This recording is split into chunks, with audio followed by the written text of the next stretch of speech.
Metal on the radio. People are generally, they don't really know what to do with us, but they're listening.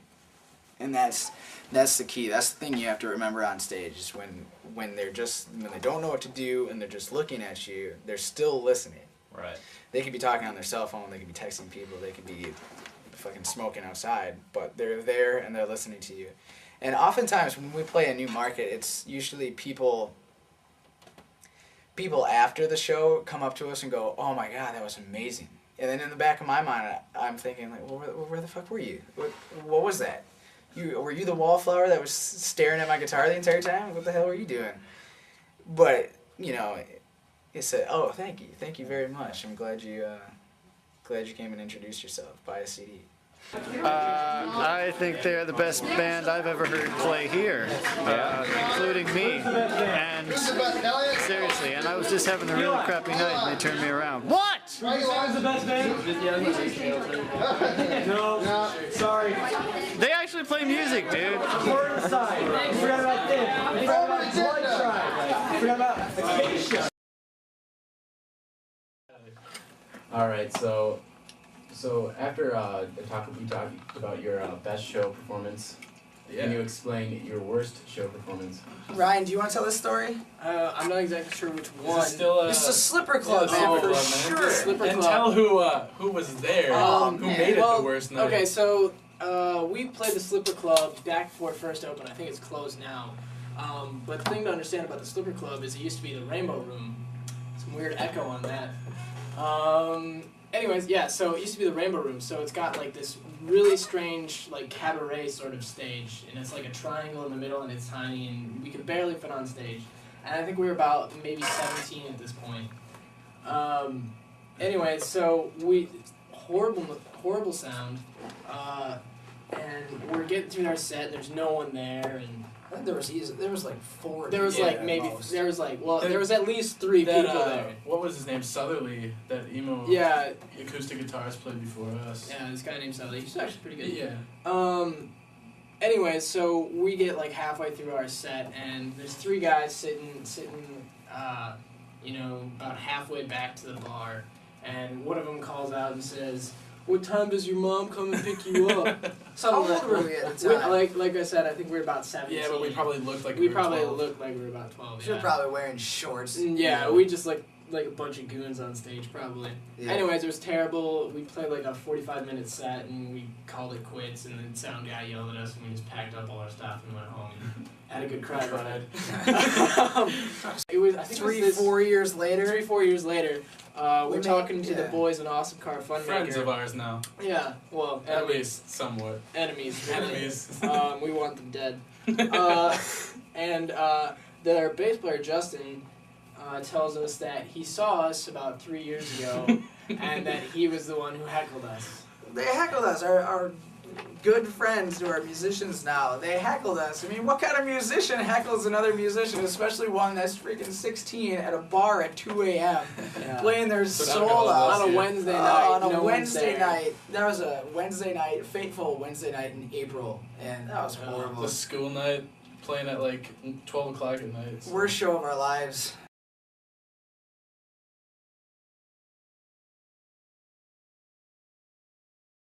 My name's Ken LaBar, and I'm a BFF of apparently nothing. No, I'm this guy who God, I met these guys when they were like fresh out of the womb. They were like this tall, they were just the size of peanuts, and but they rocked for peanuts, and I mean we didn't make anything back in those days. So anyway, I just sort of got to know them and been trying to help them out as best I can, and I think they're a great band, really good. And tried to hook them up with a management deal last year, and they totally fucking cockblocked that action on that. They were offered a lot of money and a very substantial business contract, and they decided that they weren't ready yet. So they were, and that's probably a good thing. They probably weren't ready yet. It's always possible. Everything's always possible. But the thing is that certainly out of all the bands that I've seen in Madison, Wisconsin, the 10 years I've lived here, these guys have the most potential of any band I've seen. It's just a question of music business right now sucks. It's in the toilet.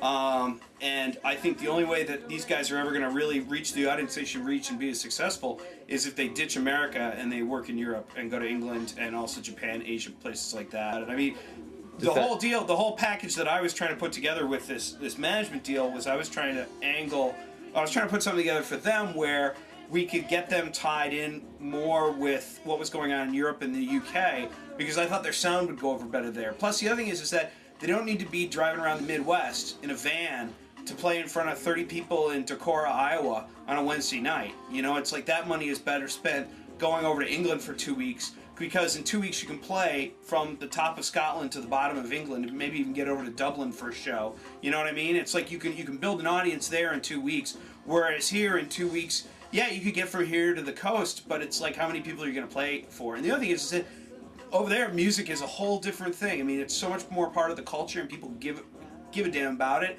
You go to shows over there, and people are mental for it, and they love bands like, you know, apparently nothing. You also look at any of the good bands that have happened in the United States over the past few years, like the alternative bands that have made an impact. Say, for example, the White Stripes. A year before the White Stripes blew up big, they were playing James Madison Park. They were headlining Party in the Park here in Madison. A year later, they were in England. They played a showcase gig at the 100 Club in England. The next thing you know, they're the toast of England. All the papers there are into them, and they hit. And that's what made their career, was the fact they went over there.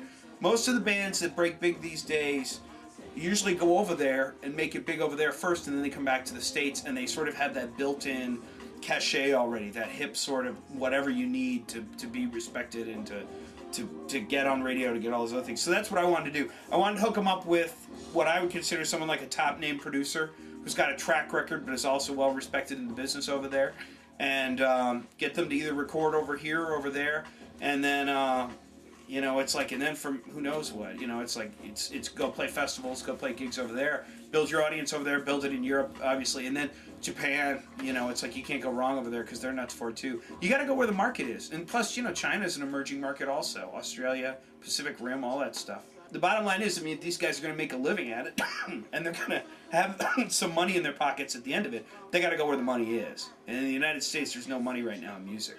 You know, I mean, look at CD sales. Dead in the United States. Europe, still strong. Japan, still strong.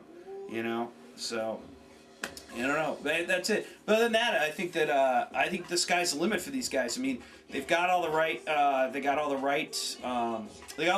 goods. They got the right stuff. But they don't necessarily need money. What they need is they need connections. They need to know people. They need to know the right people in the right places. Because these days, that's what gets you where you need to be. You know, cash helps, definitely, no doubt about it. But you really need to know people. You need to sort of, once you have your act down, your talent down, your music down, all of those things, and they're all working, then what you need to do is you need to be able to present yourself as almost a complete package to someone who can then take you to the next level. So, and that's what we're trying to do, and we may still do it, who knows. But in the meantime, I'm cool just hanging out, listening to some tunes, and chilling out and seeing what they're up to. I still think we kind of hold that whole sense of this is a true rock band, this is something different, this is like a really honest band, and I think that's why we're successful.